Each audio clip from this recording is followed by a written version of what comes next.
Hello students, today's video we will discuss about the SN1 reaction and its mechanism. Actually this topic is includes in the chapter 10 haloalkanes and haloarenes. First we will discuss the terms what mean by the S, N and 1 here. Indicate substitution.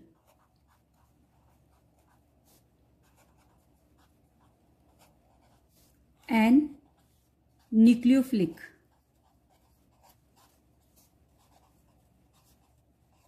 And 1 first order, or we can say unimolecular.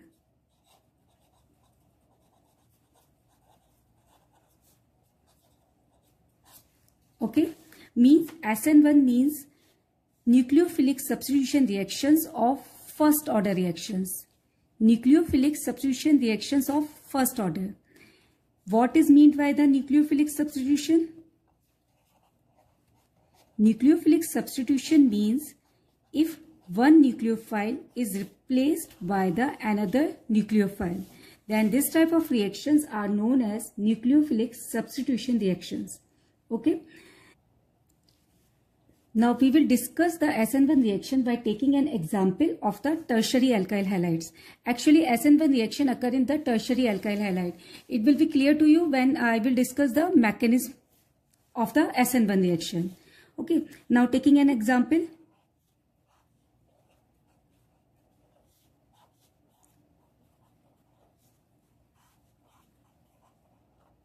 Tertiary alkyl halide, maybe any halogen atom is attached to it. Okay. And nucleophile, any nucleophile, any reagent which has the lone pair or negative charge known as nucleophile. Attack on the tertiary alkyl halide.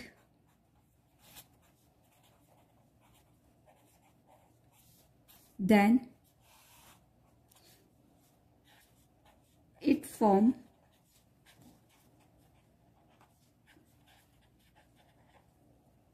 the product like this. Here X is the leaving group.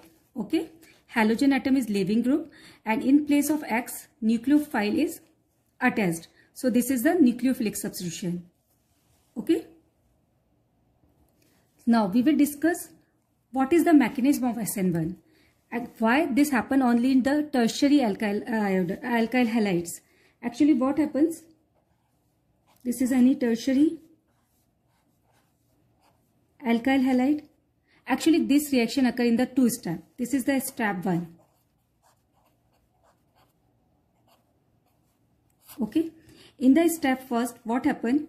As we know, there are 3 alkyl groups which causes plus I effect, and because of this plus I effect, this bond become weaker and it bond break like this and form the tertiary carbonium ion.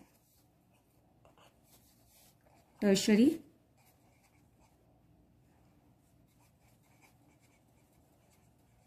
carbonium ion, and X is the leaving group here. Okay. In the alkyl halide there is a sp3 hybridization, but in the carbonium ion there is sp2 hybridization. Now step 2.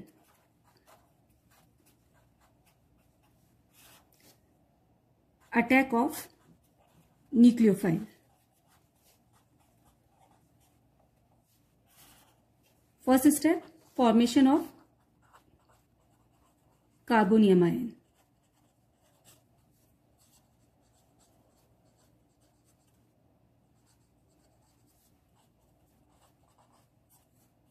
Okay. Now what happened in the second step? There is a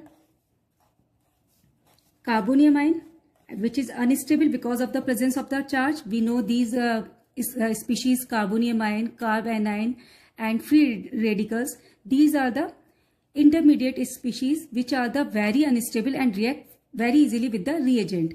Here what is the reagent? Reagent is the nucleophile. So it easily react with the nucleophile and form the product like this.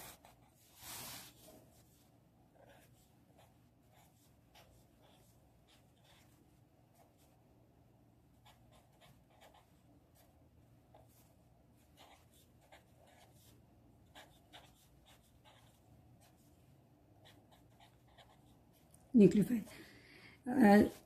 See here, nucleophile may be attacked from the same side where is leaving group, means halogen atom was attached, and nucleophile may be attached to the back side or the opposite side of the carbonium ion.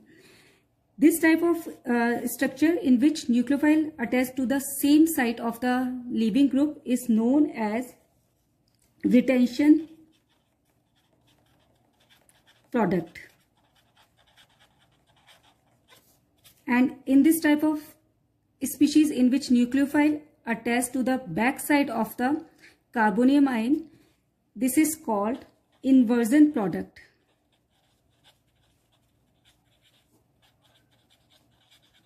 Form D, both are optically active, D form and L form, as one is retention and second is inversion. So we can say there we got racemic mixture.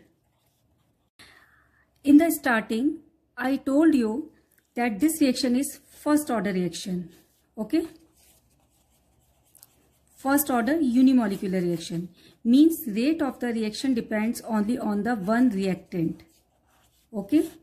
This is the first order reaction, and we know the rate determining step decide the order of the reaction, and the rate determining step is the first step because it is the slow step, and slow step is always rate determining step. So this is the slow step. So this is the rate determining step, and here that is we can say the rate of reaction of SN1 reaction is only depend on the concentration of the alkyl halide. Rate is only depend on the concentration of tertiary alkyl halides. That's why this is unimolecular or first order reaction. I hope this topic is clear to all. Thank you.